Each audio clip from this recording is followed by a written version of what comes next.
here for another episode of Steph's Box.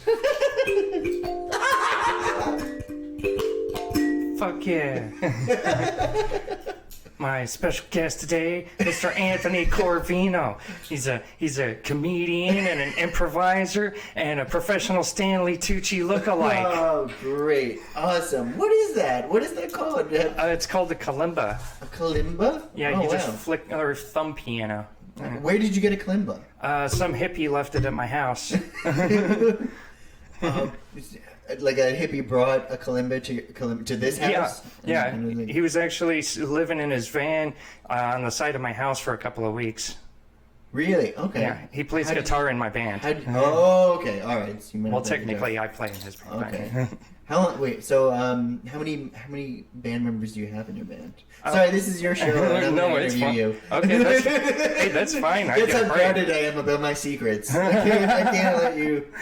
Let's talk more about where you're at with your. Okay, so how many band members do you have? So there's me. There's 2 guitar players, a bassist, and a flautist. A flautist. Someone plays the flout.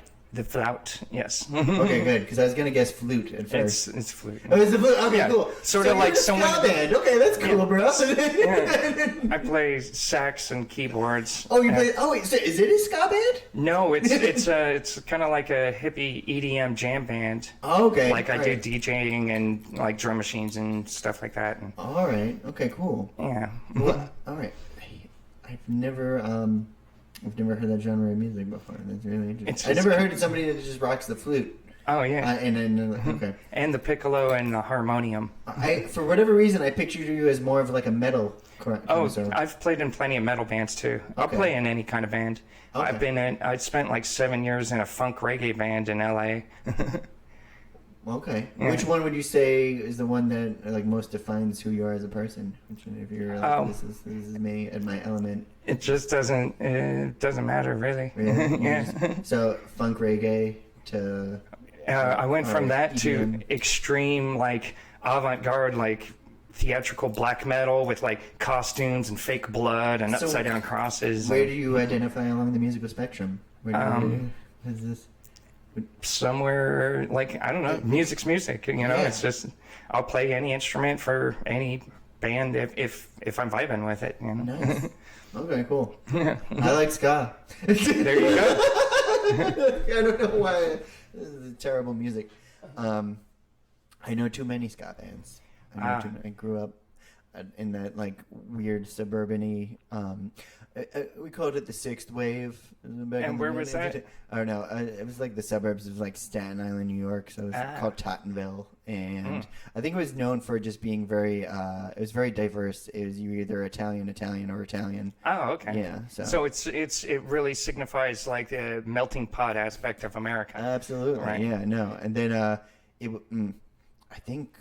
There was like this underpinning of like ancestral activity that went on somewhere in there was the running joke that ancestral or ancestral ancestral. Yeah. Ancestral. No, there was like this weird vibe like that we heard that the people that have been living in Tottenville for a really long time, the people that have been living there since like George Washington days, because apparently he had visited at some point the southern tip of Staten Island, Tottenville, and my God, he had signed some paper or whatever. Right. But apparently, the people that had been living there, the ancestors, were ancestral. Yeah. Oh, right. There you go. Well, a little bit of both. Yeah. I mean, if you go back to biblical times and start with just 2 people, there had to be a lot of brother sister fucking going on throughout history. Have 7 billion. We are all ultimately connected. Yep. And the most. That's what I think. That's my life. That's how I choose to live my life. Like if I had No, this is actually serious though. I think like I don't know. Like, do you ever think about like your morality, like your like what like the basis of like how you choose to go about living your days and stuff? Yeah, it's like, all the time. Oh, yeah. Sweet. So the one thing I take away is like we're all interconnected. Like we're all like because you either believe that like we're all isolated, we're all on our own planet operating whatever, right. Or like maybe we're all just interconnected and all our actions like. The idea of like, okay, So now, we're connected to this hippie that had the, what's this called again? I'm sorry. Kalimba. A kalimba. So we're connected to the hippie who brought the kalimba. We're also connected to the person who made the kalimba, right, wherever they came from. We're also connected to the person who had the idea of making the kalimba. Who invented it in the first place. And then the person who had the idea that makes sound that was pleasing to the ear. Right. So, we're all, woefully, tragically interconnected to each other. Well, so, you could go even deeper than that if you want to go deep, at the physics level. We're all just different peaks and valleys and wavelengths, vibrating through life. Right. It's all that same background fabric, and it's just all That would be an interesting world if we were just our wavelength. We weren't even our human form. We were just a vibrating wavelength walking down the street. Yeah, if you could put on They Live glasses and see frequencies everywhere. Yeah. That would be, and maybe that's why people have certain sensitivities to right, sound and whatever. I never lose at blackjack. I use telepathy. No, I'm lying. I've been to Vegas enough times to know that luck isn't a real thing. How many times have you been to Vegas? 5, I think. I've been there once, and that was enough for me. I was I couldn't I went there on a whim. I got in a speeding ticket in Wyoming, and my friends, we were all driving. We were doing a road trip, and we were and I had this stupid idea. I was let's go to Vegas because we were just doing a road trip, and we can win back the money. And just that's how. That's the best reason to go to Vegas is to try and get yourself out of trouble. Yeah, that was it. And I was and then I lost a couple $100 more, and it's let's go home. Yeah. Do we have enough gas to get home? Yeah. No. And then we left a friend of ours who he wanted to try to camp out in have you been to Utah? No, but I've known people from there. Yeah. No, it seems beautiful. It's got canyons and until you meet the people. Yeah. He wanted to be dropped off at Zion, Utah, in the middle of the summer, which is it was the average heat index was 109 degrees. Sounds about right. When we dropped him off for 5 minutes. We're riding in the car. We're we got him a bottle of suntan lotion, just to sunscreen or whatever. And then and within 5 minutes of him walking, we get a call in the car, and he's "Hey, I want to come home with you guys. This sucks." It was we were just the shittiest road trip. 5 minutes in Utah. Yeah. No. So I don't know. So you went to Vegas, and you realized after 5 trips there was enough for you, or would you go back? Yeah, probably. Especially if I had a show or something, it'd be great to perform. Have you performed there? Almost. One time I went there with that crazy metal band Will-O-Wisp that I was in. Okay. We were nominated for Vegas Rocks Magazine Best Shock Rock of the Year award. Nice. And so we drove up from LA and... what do you have to do to become to get nominated for Shock Rock? I have no idea. That wasn't part of my responsibilities. I was the bass player, so Right. Well, was it the act that was shocking, or was it Yeah, it was more the act because the music wasn't shock rock. When you think of shock rock, it's Alice Cooper, maybe Marilyn Manson. Right. Our shit was way heavy and way technical and screamy vocals. It was metal. Okay. It wasn't shock rock, but it's sort of like that thing, with Jethro Tull winning, Best Metal Album of the Year over Metallica that one year. Okay. Yeah. Do you have an opinion on Dolly Parton right now? She's I don't want to be in the Rock and Roll Hall of Fame. And are you connected to Dolly? It feels like everybody in the South has this deep connection to Dolly Parton beyond words. That Branson is kind of the worst part of the South. It's like diluting, all of the fake niceness you get from really hardcore Bible thumpers, oh bless your heart, and they're just seething with hate of everything because they don't allow themselves to have a drink every once in a while or use profanity or dance, It's go to Branson, it's like Vegas for boring people. Yeah. That makes sense. Yeah. But she seems like a very sweet lady. And, Way to backtrack on there. Where's my bicycle? I don't know. I was like, I don't really have a strong opinion one way or the other because I feel like this doesn't concern me. It's weird to me when you're on the internet and people have very strong opinions about things about people they've never met, Right. if celebrity or not. Yeah, it's like totally. if you have like a really like you're gonna get out there and post something about Dolly Parton and what she should or shouldn't do as a person, and I'm like, why? Right. Yeah. That's how I feel when sometimes I don't know. Do you feel that way about Trump? Or do you think he deserves the criticisms he gets? That's a good question. Yeah, no, he's like leading the country, so I feel like his decisions are a little bit more impactful on my day to day, to a certain degree. He's like when like all right, so Wait, just to clarify, he's not still leading the country. Oh. No, he's still president. I don't know if you knew. I don't know if you knew, but Biden, every time he does something good, that's Trump. Oh, shit. And every time he does something bad, that's Biden. Right. I don't know how the conspiracy works, but yeah. He Should spend more time on 8chan. Where do you stand on Russia?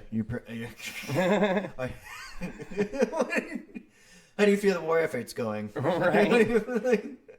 I'm not there. I couldn't tell you. Yeah. No, I mean, that actually really fucked me up. I actually still have it pretty easy comparatively speaking, but just watching like it's terrible that I've watched a war play out on TikTok, and I feel like I've been the most informed on TikTok because I'm just like, oh yeah, no, this is. You gotta like stay updated. Well, yeah, because you get it straight from the people instead of the news networks. Yeah, and I'm like, oh, did you see what the press secretary of Russia said to the Ukrainian minister at the UN? This is some bullshit. Like, somebody needs to do something. Yeah. So wouldn't it be weird? Like, did you ever read 1984? No, I'm not a good reader. Okay, well, but you know the premise You got and a everything. scoop here. Yeah. It's your hard-hitting Walter Cronkite questions here. I can't read, damn it, Steph. There, forget it. Fine. How does that make you feel? No! Makes me feel alone. Oh, no. Okay, good. Yeah, anyway, 1984. Yeah. I know the gist of it. Right. And so like the populace there, they're fed this story that all of the scarcity and the restrictions were all because of a war and some Asiatic something. It sounds like Asia or Eurasia, or I think that's what they call it, Eurasia. And but the thing is, there's not a war going on at all. Mm-hmm. It's just like the media is all government controlled, and so they're told there's a war so that those. So they're more submissive? So that they can stretch out the Patriot Act. Yeah. Okay, cool. What's The Catcher in the Rye about? Can you tell me? I haven't read that one. Oh, damn it! I was hoping to learn. Right? Tell me every book that I should have read in sophomore year of high school. Start with. I'm not the one to ask about that. I dropped out of high school twice. Oh, really? I went to 4 different high schools in like 3 different states. And well, all right. So, how does that happen? That's a long story. Yeah. Well, I don't know. I was one of those overachieving, like, gifted kid nerds, and You're bored. Yeah, well, once I moved to Georgia, like, none of my credits transferred. Like, they didn't have a way. In high school, they didn't have a way to. Because I moved from Florida to Georgia, and they were like, "You have too many credits." Like, I don't know how that works. I'm like, they skipped me a grade in science, and then I'm in 10th grade science, and they're doing the same shit that I was doing in 7th grade science. I'm like, fuck this, and even the teachers were bullying me too, because I was like, a weirdo goth kid in Alpharetta, Georgia, which, by the way, is half an hour from Cumming, Georgia, where the KKK was founded. Wow. Yeah. We actually had a school lockdown when KKK showed up and started beating black kids up at our school. Wow. Yep. So, what do you... So you just kind of suffered through it for a year? Well, I just stopped going. Oh. Okay. And then, my grandmother moved to town and moved in with my family to kind of sort shit out, and was like, okay, you got to go back to school. So I ended up in some shitty continuation school, which would let you sign yourself in and out of class at any time. There's like no homework or anything, but yeah, I was just not so doing you were it. ahead of the game in Florida, and you could have probably graduated early or whatever, and then I wanted to test out. My parents wouldn't let me. why?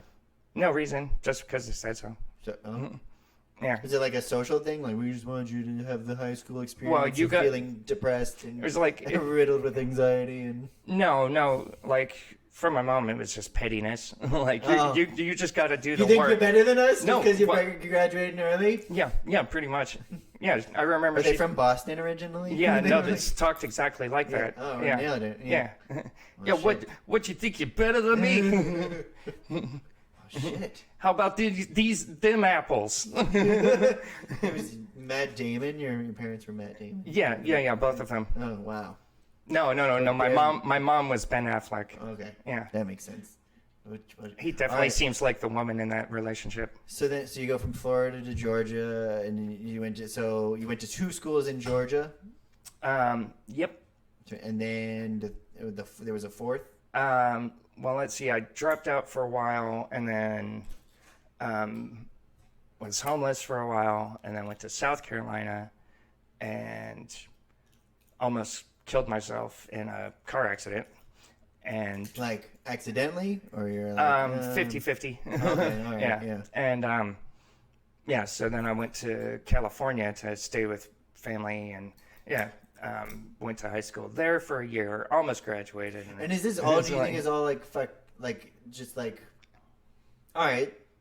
So looking at like the grand scheme of things, like you know how like they say like, all right. I don't know if you believe this or not. I feel like your life ends up getting defined by like random moments, like that you don't even realize. Like you make decisions like here or there, like little. Sometimes they're even like knee-jerk reactions or whatever. Yeah. Like, no, you know what? I'm gonna do this. Fuck it. I really shouldn't have thrown that hamster over that fence. No, and it's just like kind of pinballs. Like, is there a decision that's like, is it your parents being like, no, you can't graduate early, that you think like kind of sets you down this like that course for that chunk of time where you're like? There was a lot of different things. Like I think boiling everything down into pivotal moments is kind of like an oversimplification. But I mean, I could say it was one particular thing. Again, it was drugs. Okay, cool. But I've always been an entertainer, and my parents didn't value college or anything like that. They didn't go to college, and so it wasn't, pushed on me as a priority. And I ended up going to college, like the only one in my family. But okay, yeah. Were they also like? Did they like to be entertainers in your family, or they have that, or was it you? Yeah, the only I mean, one? my dad he's played music since he was a kid, but he doesn't gig a whole lot. He's more of a sales type entertainer. Nobody in my family has any desire to entertain. So you're the mutant. Yes, I'm a mutant. It was probably a survivalist instinct, I think. How so? Because I think humor is a good defense mechanism. Oh, yeah.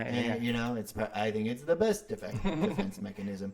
But I think because my family we didn't see eye to eye sometimes on my sensibilities with humor. Mm-hmm. I think my mom more or less kind of like got where I was going and kind of my own weirdness, but my dad and my sisters kind of were like, what the hell is this fun? Stop being weird, Anthony. Right, yeah. And so, no, but literally, yeah. So it's that element. And so you don't have an avenue to express that in a way that feels like accepted. And because even if it's just like one person that's like, oh, I get it, but they're not really joining in and playing in it, then you're never able to kind of like feel accepted as yourself. Right. And so that turns into like just hypersensitivity, hyper awareness of you're not doing what you're supposed to be doing, or I wasn't really. So when did you have that breakout period when you're like, Oh, I gotta yeah, fucking do this, or I'm gonna go insane. I was just like, I went to college, and I took a class, and it's almost cliche, but it's like a teacher took a vested interest in me, and Right. it was like I was taking a creative writing class, and the teacher liked my sense of humor, and like after I would write something and she thought it was funny or she really liked it, she would give me a list of like different comics that I should check out, and nice. like give me like resources, like you should take an acting class, or you should Was she Robin Williams? yeah, no, seriously, she was. It wasn't your fault. It wasn't your fault. She had to say, "Yeah, no, I'll stand on our desks." And, oh, Captain, my Captain. Yeah. Yeah, but so she just and so that was meeting her just by chance, and then she was like a visiting professor or something. Like she was like or I don't know, as an adjunct, or she was only there for a short amount of time. But she probably doesn't even realize how much of an impact she made just from that moment on. Because if I hadn't met her, I never would have had the desire to like take a theater class and then kind of explore those avenues of performance, and then like go back home and start taking improv, and then start going and trying to go to clubs, and then like doing the barking in Manhattan and trying to like make it there, and then it just became like this thing. It wasn't like a bug where I was doing it constantly, but I was doing it enough that I was like, oh, there's just like a freedom in this that I don't get anywhere else in the world. And so if I don't pursue this, I'm just going to like close in on myself and explode. Yeah. And then, Where else can you flick an imaginary dildo on a wall over and over? Exactly. Yeah. Where else? Where do you have the opportunity to do that? So, but When did you get started there? With what? The performing. Oh, This was in Manhattan? yeah, well, so, yeah, I did a lot of theater in college, and so I had and that was just a great way to meet people that you're, like, interested in. Right. That was really, that was sort of the ulterior motive. It was like, Wait, I was interested in as in trying to get laid? Yeah, Oh, yeah, okay. no, absolutely. Because it was like they have to like I couldn't meet someone at a bar. I had no ability to like approach someone and just be like, "Hey, how's it It's going?" weird. And it only gets worse the balder you get. You feel like you have less of a hand to work with. But that means you have more testosterone. Oh yeah, You should- tell. yeah. Try to explain it to them, and they're just not. For whatever reason, not clear enough. Here, I'll prove it. Arm wrestle me. You hurt my testosterone's feelings. Okay, so dinner tomorrow at 7? Yeah. But so oh shit. I did, because it's an amazing feeling when it's like, all right, I can't meet anybody at a bar. I can't talk to people. I'm not going to go to church to try to meet somebody. It's not Right. Some people do that. Yeah. I totally respect that. It's cool. I don't think I'm even allowed in a church. Exactly. Yeah. So if you're not, so then your options are limited, and so but then it was like, oh, you could go audition for a play, and if you get in, that's cool. And if there are girls there, that's cool. And if they're interested in you, well, or even if they're not interested in with you, they have to spend like 6 weeks, Monday through Thursday, like working with you, and then Saturdays. They're forced to talk to you because you got to read lines. So it's almost it's like, all right, well, maybe they'll be interested in me at the end of the 6 weeks, and if I do a good job, it's like so there's an opportunity to showcase yourself for a longer. True. It's true that the theater geek stereotype, like, well, I mean, like. I've never met somebody that just openly admitted that was their motivation to get into theater. And well, yeah, it was. The general assumption is, oh, he must be gay. Well, that's the other thing too, is because there's a large proponent of gay men that do theater, and so when you're like in the minority there too, then the odds are ever in your favor. So it's like, you just have to like. Put on, be your best self for like 6 weeks or whatever. Have you ever had male performers like hit on you? Yeah. Yeah? Yeah.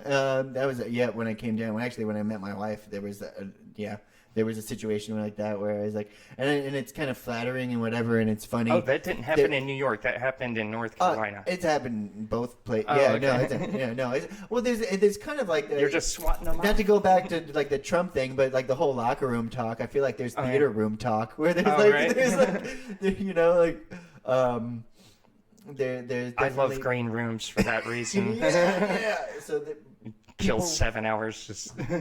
And so and I think anyone when they feel like they're in their group where they feel like they're with their people or with their who they identify with, whatever, they feel more inclined to kind of like say things that they probably wouldn't say in polite company. And especially too with theater, there's like vulnerability and people are being a little bit more intimate in general. So people are going to be more likely to kind of bust balls in their own way or whatever. Right. So yeah, I'm What's the craziest rap party you've ever gone to? It's nothing. Nothing major. I've done a lot of community theater. I've never done anything that I have to sit and think about it. Maybe we'll come back to that and see if we can come up with something. But yeah, it's interesting how often you'll see actor and actress like star in a movie together and have the romantic arc, and then shortly after that they both like divorce their respective partners, and then now they're the new hot couple. It's just like every time. Yeah, I think it's because you meet people like and especially with theater too is like you try to like some people get really into like the stuff that they do, and like it's kind of gross. Don't see it so much as a divorce as me exercising my method acting. Exactly. Yeah. I'm in the character of fucking this other person. Well, I'm studying for the role. they get so wrapped up in I think their ego or like what they think they are, and then you do a play, and then it makes you think, oh, maybe I could be a juggler, clown, whatever. And then you identify as a juggler, whatever.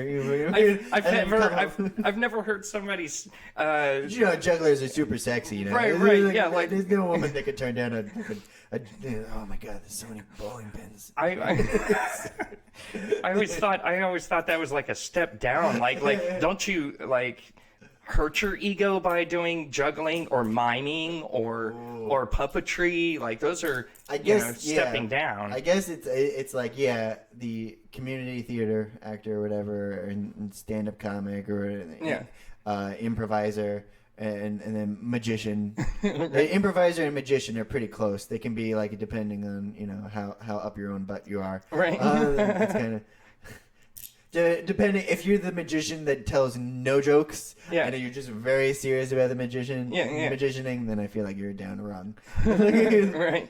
But if you've got like a dick joke that you can like pull out, and then like, I just watched a documentary about the Amazing Jonathan the other night. It's so good. Yeah. It's so I wanted to watch that. The only magic trick I know how to do, I learned from him, is like.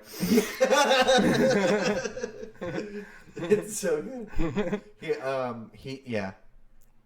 I remember watching like his Comedy Central Presents specials in the 90s and stuff. And, like, the Lounge Lizards episode is so good. I had it on VHS and I wore the freaking tape out. My god. I remember, and I would watch. All right, so again, because me and my mom we connected a little bit more on comedy, but we would like every Friday because we were like this is how we connected, but we would watch all the Comedy Central Presents like every Friday or whatever. Like this is how we would hang out. Because I was kind of a loser too. I was like, I'm not gonna hang out with anybody. I'll just stay at home with my mom and watch stand up. And then I think that in and of itself like shaped my humor. And then I also watched copious amounts of The Simpsons growing up. Oh yeah. So I probably like seasons 3 to like 12 or 13 or whatever. The golden era. The golden era. Conan O'Brien. Oh, hell yeah. Yeah, it's so I good. quote from those all the time. Yes. Yeah. And I feel like they defined a generation's humor. Yeah. There are some people out there too, where it's just like you just know. Like you know what to follow. That would be cool. But where were we in life? So you are. Where are you at on your comedy journey? Where am I at? Where are you at? Huh. I'm not What sure. do you feel like? Well, since I quit drinking, I've been writing. I kind of went. I was in a bit of a dry spell, and then I quit drinking, and like a bunch came gushing out, like a whole new 5 minutes on not drinking. Okay. Just like worked almost right out the gate, and haven't been booking a whole lot so far this year, but it's picking up. April, I'm doing like 3 shows back to back. So. Nice. What shows? Brewer's Kettle, Opera Room, and then Bottles, which is the one that I'm producing. Who's booking? Who's doing the Opera Room? Julia Desmond. Oh, neat. Yeah. Yeah, cool. She booked me on that show, and then I booked her on I booked her on Bottles first, and then she booked me on that. I was watching. So I told you earlier. I was watching the documentary Tig, and like there's something about the way that she presents material and like her pacing. Then I like told Beth, like as I was watching it, she like the way that she presents material, it kind of reminds me of Julia a little bit, where she's kind of got that kind of dry, deadpan, dark, dark, and like, and she's got kind of like this confidence about it, where too she just kind of lays it in there, like, and you don't, I love that bit that Julia does. It's one of my favorites. Working at the coffee shop, and she spilled some coffee on herself, and this guy says, "See, that's why women shouldn't handle hot coffee." And she's like, "That's not why women shouldn't. This is why." And so I had my period in his coffee. It's such I butchered that. Yeah, no, the visual on that is just like bang. Yeah. No, that's good. She's wonderful. She's very good at what she does. Yeah, one of my favorites in town for sure. Yeah. And then Lou with the water line. I've done that a couple of times now. Oh, yeah, me too. Thankfully, he's always, every time I've been like, "Can I please come up and do your show?" He's like, "Okay, yeah, sure." Yeah. He's very, and both times I've done it, it's like, "Do you mind if I just do crowd work the whole time?" And he's like, "Yeah, sure, I don't care." And I was like, "Do you mind if I do 20?" And he's like, "Yeah, sure, I don't care." And then I show up and I'm like, "Do you mind if I only do 10?" And he's like, "Yeah, sure, I don't care. Just do what you want to do." Because I'll psych myself out about it. I set these like stupid challenges in my head. It's like, I want to get better at this. Oh yeah, are you still pursuing the crowd work thing? Because you started that a while back. Well, it's the most. Because again, it's like my time is so short right now that I can dedicate, and I kind of feel bad. I feel bad trying to balance like just family life and then trying to do comedy and trying to like and heroin. So it's like heroin that takes up the most time. Right. It's always it always comes back to the heroin. Yeah. But she preaching to the choir. Yeah. So like trying to work on the crowd work as a skill, like it needs to be practiced, I feel like, in order to get better at it. Right. So like, and I also don't want it to be pre-planned crowd work that has its place in comedy and that's fun, but I really aspire. I look at like a guy like Rory Scovel and what he does on stage when he's like kind of riffing, and I'm like, oh my god, it's just so funny because he could take something that the audience is doing or whatever and just like riff on it and turn it into a character and then work through that, and like it's just like it's very playful. I'm not sure I'm familiar with his work. He was in. Have you ever seen the show on True TV, Those Who Can't? No. All right. Have you ever seen the show? It's a Bo Burnham show. It was on MTV a long time ago. It was like okay, I can't tell you. But I'm not sure of any movies I can think of that he's been in. But he's very funny. Rory Scovel, I love him. Rory Scovel. I know the name, but he's been to Dead Crow a couple of times. I don't know if he'll ever come back, but because now I feel like his celebrity, I don't know. He might be back one day. So have you been writing jokes at all? And just no. Every once in a while, something funny will strike me, and then it's a battle of, is this so funny that I should write this down and remember it, or is it like like whatever. That was a funny thought, and then I'll write like 2 words or whatever, and it's like, hope you remember it, Anthony. Right. You get back and it's like, milk, Yeah. eggs, what? And that's, yeah. I would love to be the comic who could just write like 4 or 5 words and be like, "That's my hour set." You Yeah. know? He was good about that. Like he Oh, was yeah. like he's got like he's got a couple of his stories laid out, and he's like, "That's 45 minutes." Wow. Oh yeah, he tells some pretty long form. I've seen him just do like, yeah, a 10-minute story. Yeah, Just bam. that's my. I cannot. I wish I was a better storyteller. I have one story that I tried to do when I was like, I was going to like a stand-up class to try to get myself like back in gear. Mm-hmm. Like Steve was teaching a stand-up class through Daredevil, and I was like, right. I just need to go so I could write something, so I could just go present it, and it feels like it's kind of workshoppy a little bit. Right. I did one story, and that's the last time I did a story, because I just don't. I understand the structure of a story, and I know a good story when I hear it, but I don't have that capability. I think storytellers are kind of natural born. Like, yeah, it's hard to keep somebody's attention that long just with an anecdote, you know. Yeah, I don't try to write stories. I admire storytellers, but you can make a story stringing a bunch of one-liners together. That's kind of how I do it and get, a chunk, but it doesn't usually come off like, it doesn't seem as natural as like a Bert Kreischer or somebody who's, just. Exactly. And I respect it. I totally respect it. Yeah. I totally.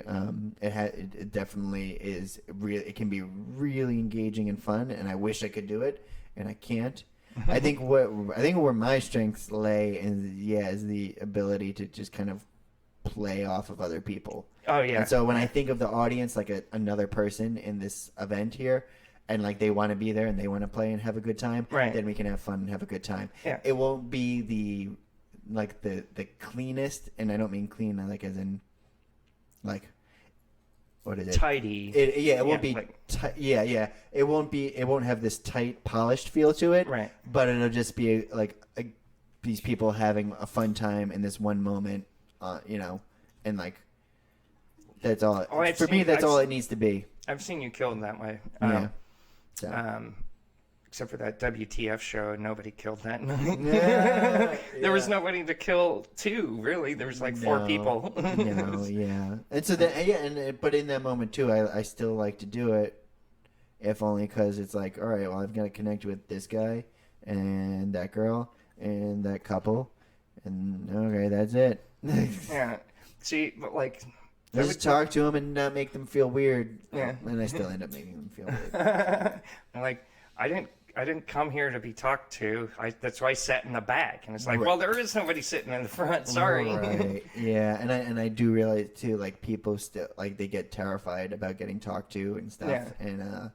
And so then I feel like it's my responsibility to make sure that they understand, like, I'm not there to shit on you. Right. I might make fun of you a little bit. Yeah. Or a lot, depending on how funny of a person you are. You want to make them cozy, like bring them some slippers and a warm cup of chamomile tea. Yeah. And then shit on them. Yes, exactly. No, I had the opposite experience at Barzar, where immediately I started engaging. And I think it's only because, the people there are there to see music.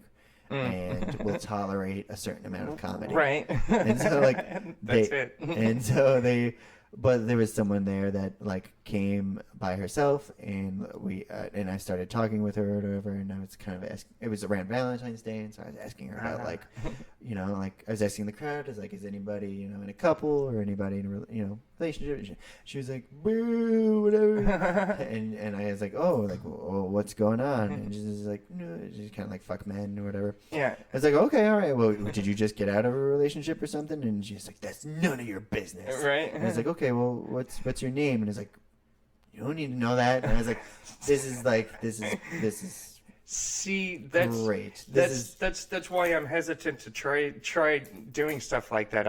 I'd be too stressed out. Like having to be on, because I'm not on all the time. Like I have to kind of psychologically gear myself up to it, because I'm kind of serious a lot of the time. Yeah. Oh, I understand that. That is, So yeah, and in that situation, then it all falls to shit because I have somebody that's vehemently like just like anti whatever I'm bringing, right? And because I don't have anything I've remembered to bring with me. I'm not gonna win her back with just my charm, nice little turnaround or something. So I just ate shit for that night. It's fine. Yeah, it's a lesson learned. Whatever. Lesson learned, but I won't learn the lesson. Yeah. Like, oh, it's a bad show. Yeah. I'm gonna keep doing stove hot. Okay. We'll see if it's hot tomorrow, I guess. We'll see. Oh, stove's still hot. Yeah, exactly. So, I don't know. That is, yeah, that sounds like fucking torture, dude. What's your favorite set that you've done so far? What's been your highlight of your comedy career? It could be maybe not stand-up related if it was something. Well, I'll give you one of each. Stand-up, it would have to be so far opening up for Eddie Ifft at Dead Crow to a sold-out audience. Because, that first laugh, this was something I was not expecting. Like 150 people? Yeah, you could feel the airwaves, like the sound waves, like hit your body. Yeah, the sensory piece of that experience. Yeah, it's like, wait a minute, okay. People like want to laugh. Yeah, like especially when they paid however much to get in there. You know, there's like a psychological thing to that too. Yeah, it's like the more you spend, the more inclined you are to say it was a good show. Right. It wasn't a good show. Yeah. Yeah, the comic gets up there and just says, "Yeah, so my dick this, and that guy's dick over there, and dick." Yeah. Whoa. Yeah, so outrageous. Like, just get up there and like just kill with 30 minutes of uncomfortable staring. Yeah. So all right, so that was your favorite. It was one of your favorite sets. Yeah, and it wasn't even like all of my favorite jokes, because it was really short. Like, I was doing the guest spot, so it was like 5-6 minutes, Yeah. But and then like music, I think headlining at the Whiskey A Go Go on Sunset Strip was pretty cool. Yeah. But I don't know, like, I've been doing music for 28 years. I have so many fucking shows. It's hard to pick a favorite, like, from that. But comedy, it's only, been 2 years since I started? That's pretty cool. When did you start? What's your best show so far? It was probably just very recently when I had the opportunity to do like 20 at Dead Crow, and it was almost sold out. Oh, you did 20 there. I got to do 20, and I did 20 out my ass. I did 20 just crowd work and just like. Oh wow. Just we riffed for a long time. Yeah. And I walked away from it feeling like, oh yeah, no, if you can do this, you should do this. Yeah. Because it's even, I remember when it was the old Dead Crow, and I remember when it was Nut Street. Yeah. Anytime I had the opportunity to do, normally we would get like 8 to 10 if they were comfortable with you, and sometimes if you were really, if they were really comfortable, they'd give you 20. But normally it was like 2 8-10s or something, a quasi, and that ate up the feature spot, and then there was also a guest spot. But even my best nights, and I had some good nights at the old Dead Crow, and I definitely had some good nights at the old Nut Street. I just remember feeling like I had like this connection with the whole room, and I felt like the most myself. Yeah. That going back to the idea of like, oh, this is scratching at like who I am as a person. It ultimately be nice to kind of like shape, throw in some like ball jokes or whatever, and just have something a little bit more that I can kind of pull from. But like, I just remember walking off and going, oh, this is how it's supposed to be for me. This is my voice. If I don't do this, then I'm just denying who I am on stage. And I'm playful. I'm fun. I'm like. Because I used to be very straight-laced about it and kind of come at it like, these are my jokes, gonna do my jokes, and, and not be as engaged with the audience, and almost be a little bit more deadpan. and I can do that character, Mm-hmm. but I walk away feeling like shit, kind of a little bit. I feel Really? like, yeah, no, just because I was like, I'm not having as much fun. And I think that's like if the audience sees you're having fun, you're having a good time, or if they see I'm having a good time, then I have a good time because they're having a good time because they see me having a good time, and then it's just the exponential like increase or whatever. Right. You know? Right. It's like we're making another Batman movie. Come on, guys, everybody have fun. Let's go. So you're saying that you just recently feel like you found your voice, and you know, for comedians, that's everything. Like you know, This could all change in like 2 weeks from now if I go back and say, like, wait a minute, no, this is all wrong. The interaction with the heckler at bars, I was like, maybe I should just write some knock jokes and go from there. I kind of want to revise my answer a little bit. Okay, go. Because the last comedy show I did You're gonna have to edit this out of the podcast. What's that? I said you're gonna have to edit your original answer out of the podcast or whatever. Oh, fuck it. I'm allowed to change my mind. I'm a human being.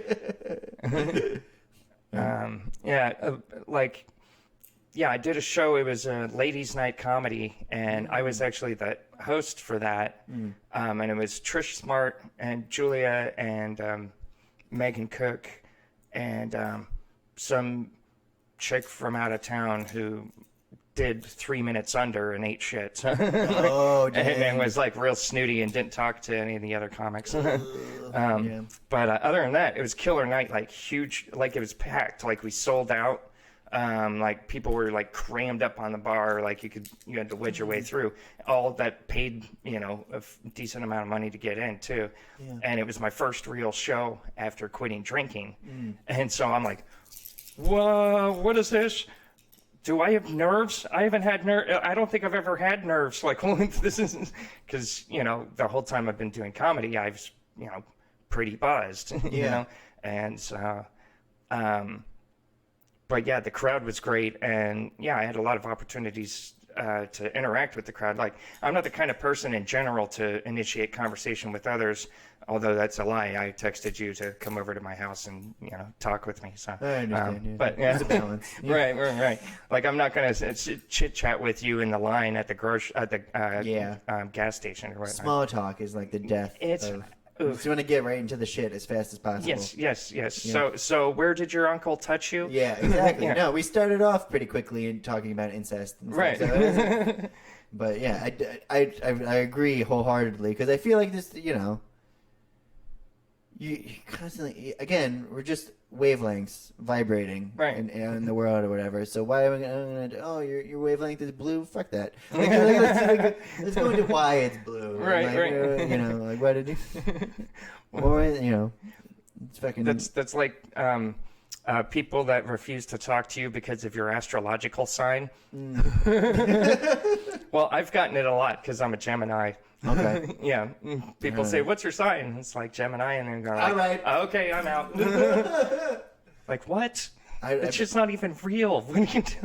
I know one person in my life that takes it very seriously. Yeah. And I'm an Aquarius, and so sometimes she'll say something like, "Such an Aquarius." Yeah. Like, I don't fucking know what that means. My best friend is a astrologer, and so like, and I think it's interesting, and you know, I like hearing things about my chart, and you know, like, you know, it's cool, it's fun, but as far as how much stock, how much right truth does it you take from it?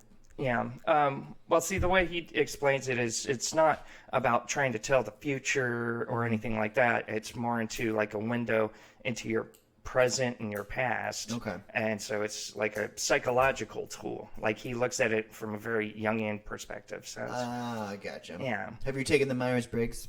Have you taken that? Oh, yeah. Do you take any stuff? What are you? What is it? Extroverted introvert or something like that? Extrovert, introvert. I'm going to say you're probably an introvert. You're probably an introvert. Yeah. And then, all right, I'm trying to remember what I am. I know I'm an INFJ. So intuitive versus perceptive. You're probably an intuitive. Wait, INFJ? That sounds like I think that's the one that I am. All right. So yeah, intuitive versus perceptive, feeling versus judging. Yeah. And then no, INFJ. So feeling versus something else, and then judging versus something else. I don't know, but yeah, it's like less than 1% of the population. Woo! Yeah. That's the one that Jesus and Hitler were. So yeah. I wonder what those results of a personality test would be for Jesus and Hitler. They were INFJs apparently. Oh, really? Yeah, no. But they said you can't like. Yeah, how are you gonna get Jesus to take? Like, did they get some like televangelist that the channels the Holy Ghost That's into in the very like? back of Ecclesiastes. Nobody ever gets to that part where it's Right. just like his astrology sign and. Well, most people can't read the original Hebrew. Yeah. No. Exactly. Yeah. So. And it's funny that Hitler took it because he was like, Yeah. he just wanted to cross out, just to make sure he knew. Right. It's fucking INFJs. But I don't feel racist. well, I guess it's just you can go. It's like you take that power because you have this all-encompassing power as an INFJ to do so much good in the world. Oh yeah. Or to destroy Right. whole populations. So you gotta decide what you want to do with it. Yeah. Oh, I definitely could have been a evil mastermind. That's where I was. That was the track I was going on for a while. Yeah, I could have been a car salesman. I could have been a lawyer. I would have been, because that's the really good car salesmen. They don't make you feel like you're buying a car. They make you feel like you're making a friend. Right. And that's the fucked up part. Liars. They never call you back. Right. Once they got your money. So if Peter from Honda Stevenson is listening to this podcast, I just want to let you know. Oh God, that's the same trick that like almost anybody I've dated has ever done to me. It's like as soon as you seal the deal, you never hear from them again. That's true. Yeah, that's how they get you. Maybe it was the gonorrhea. I don't know. No, that too. They can take the. Yeah. Yeah, people take that so personally. Oh shit. Oh man. So, where are we at then? Oh. What have we done? What have we done? What have we done? What have we? Oh no, I What didn't mean have like we done? I mean that was more introspective. I'm sorry. I wasn't clear about it. Every once in a while, I just, As a species, where are we like because we've jumped around to so many different topics. I want to make sure I cover everything. right? I want to make sure. Yeah. Got to get everyone. We're gonna go for the record. Most. All right. See, there's a part of there's the instinct in me to want to gossip about other comics, and I shouldn't do that. It's not appropriate. No, we gotta wait till the shouldn't. microphones are turned off. Right. Like, Yeah. Do you see this shit? It is. Just be a It bunch is of such chatty a. Cathy's. It's such a gossipy like. Sport. Yeah, Whatever. yeah. I mean, musicians aren't half as bad. Like, I mean, Yeah, well- musicians can get kind of like that, but I mean, it's But for the most part, you guys are all in it. You understand there's like a kind of there's a brotherhood, or there's like a kind of a people are working towards the common why do you goal. have to use that patriarchal language? There's a personhood. There we go. Objecthood. There's an objecthood. Yeah. Yeah. Goalhood. So, yeah. There's a cult. There's a cult. Yeah. Yeah, like improv.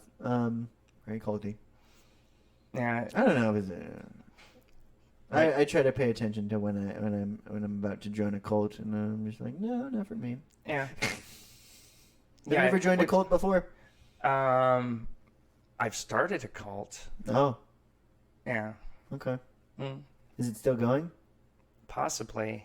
I lost You got tabs on it. Okay. Yeah. All right. It's out in the ether. All right. But yeah. If all the comedians start wearing matching tracksuits, there's a problem. Yeah. Yeah. I would have to be the one that was like, if everybody was doing it, I don't want to. I'm very contrarian to the point where it's cost me friendships. You got to be one of those. Yeah, Like, right. actually. I remember just being at the first open mic. It wasn't the first open mic at Dead Crow, but it was like they were going to open it on this one day and have like a soft opening, but that got shut down because they didn't get enough inspections done in time or whatever. So they were. But I remember all the comics there who were like just like happy to be there because they were in this place and like it meant so much to them, and everybody after Timmy or Amy said something, they would just kind of clap and woohoo. And like the contrarian in me was like, "Fuck these guys! Like, who wants to do with this bullshit? Are we doing a show or not? Like, what are we like? Yeah." And it's such a bad trait that I need to work on. I see what you're saying because you were hosting one night the open mic at the Crow, and I finished on my Monopoly bit. Yeah. You know, where I'm bitching about, like playing for 8 hours and all of that and being checked up at the table, and like you get up there and just going, well, Steph, actually there's this rule in the book that most people don't know about, and you just like spend like a few minutes describing how you actually play Monopoly the right way. And and I just screamed out from the back of the room like, "Fuck you, Anthony!" Well, and honestly, it's like I wasn't even.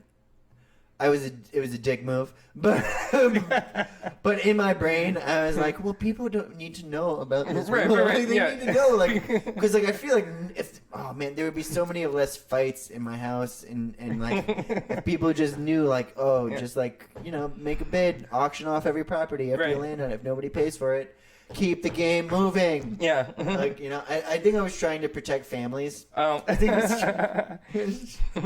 was like the dad impulse in me is like, listen, guys, we don't need to do this. We can just just play together. And we just pay attention to what the rules were originally as they were made. Yeah.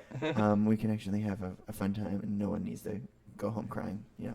Yeah, but go home crying like they're already home. They're already home. Yeah. Well, all right. Well, maybe you invited a friend over, and they were like, okay. Yeah. Did you ever? What's your favorite board game? Oh. Do you have? Were you a board game person?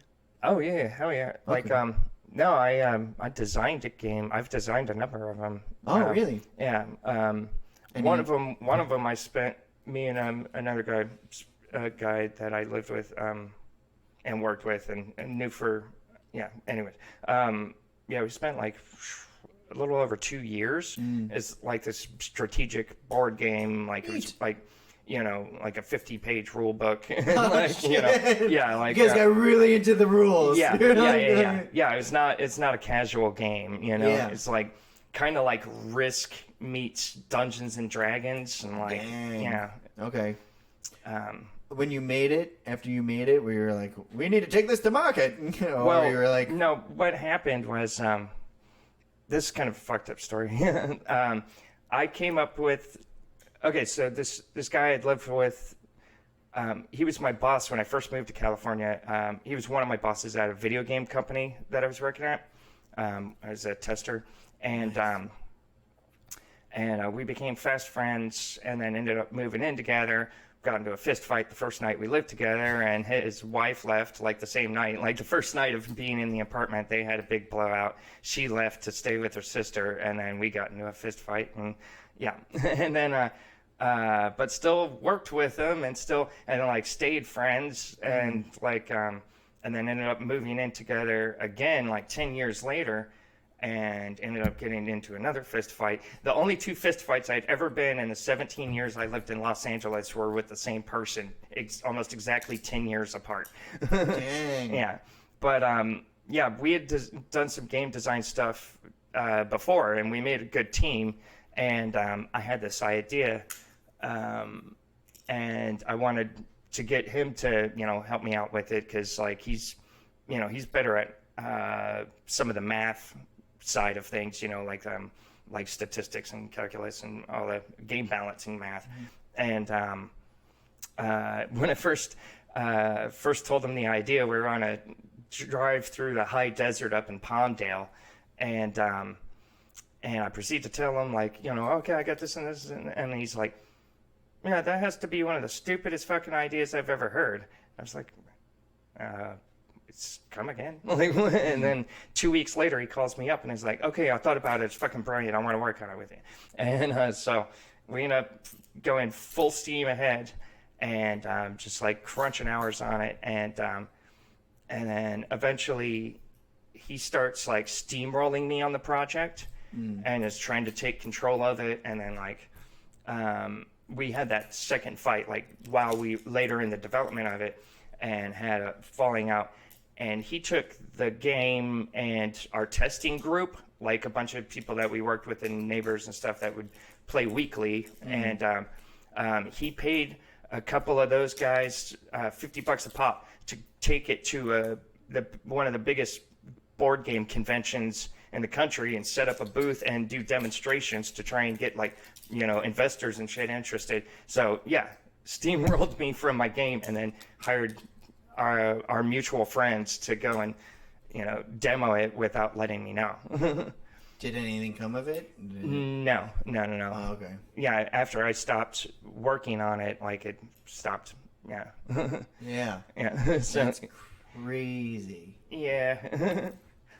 So, is it like your favorite board? Do you like Django? Yeah. Well, I've got a couple of games down there, like we've got Munchkin is a really fun card game. It's pretty nerdy. Yeah. And Boss Monsters, a new game I just picked up at Cape Fear. It's got like all these little like 8-bit style like Nintendo illustrations and stuff. And the premise is you have like a boss monster that's like your card, and you're building a dungeon using cards, and there's heroes that you draw, and they, depending on what treasure types people have, the heroes get lured into the dungeon, and they go from room to room to room. Nice. And so you can have like trap rooms and monster rooms, and they can kind of combo with each other. And yeah. All right, well, that's cool. Shit. Wait, you said you were a game tester too for a time? Yeah. How long did you test games? Oh, I did that for 3 years, and then I went to school for game design. That's what I went to college for. So, okay. What? I mean, what games were you testing? Any that I would know of? Or a couple of Shrek games, Robotech. So you're just searching for bugs in the game? And just Yeah, reporting for the back? most part, yeah. Every once in a while, we'd get to put some creative input, or like there's some shitty Star Trek game I worked on where I designed the controller scheme. Was that like the worst game you tested? You were like, oh no, not by a long shot. That was one of the best games I tested. Oh, really? Yeah. What was the worst game? One of the Shrek games. Yeah. How many hours of Shrek can a person play before they? The longest shift I ever did was on a Shrek go-kart game. It was like a Mario Kart ripoff. Complete garbage. We pulled a 21-hour shift once on that game. At the end of it, like, do you just like look at video games with disgust, and you're like, I can never like? No. No. It would be like if somebody worked at a bakery and it's like, I can't look at another fucking chocolate chip muffin. It's like, well, I mean, it's like a film director doesn't stop watching movies. They just watch it through a different eye, you know? Sure, like okay. I can listen to music as a musician, but I listen to it differently than, you know, a non-musician. Right. Oh, so, yeah, no, that makes sense. For me, watching like stand-up or improv or whatever, you just kind of like, oh, interesting choice. Yeah, exactly. Yeah. I'm really enjoying it. Right. That was funny. Well, hilarious. Well, yeah, that's why it's so hard to make other comics laugh. Yeah. You know? And, you know, but it doesn't lessen the enjoyment at all. Like, it's just, you know, like, oh, I would have done it like this. Yeah. Or, you know, or... Interesting power-up. Right. We're going to see where this goes. Yeah, I wonder why it caps out there, you know? Like, it's, you know, why didn't they use this system, you know? But I don't know. Game design is something I've been doing since I was a little kid. I've heard it's, like, really... like cutthroaty, like the hours and everything. Like they try to grind you down. Yeah. That's why I never pursued it as aggressively. Because by the time I was out of college, and saw what the industry looked like, I was like, I want to have a life. You know, like you have to dedicate. You know, so much. Like crunch time. It's like mental health. Yeah. Like forget like I can only dedicate 21 hours to Shrek. Yeah. That's all I can give you. I can't Yeah. give you 22 hours. That would be insane. Yeah. All I gotta say is thank God for cocaine. This is the best game I've ever played. It's the same game I'm playing. Oh god, I gotta get the donkey cart again. He's flying. Yeah. Oh god. Any more cocaine? Yeah. That's hilarious. Oh shoot. I gotta get going. Oh yeah, you got a family life. Yeah, no, my son's he's hanging out at my parents' house, and then we've got a sitter too tonight, so we get to go on a date. So Oh hell yeah. count, yeah. Yeah.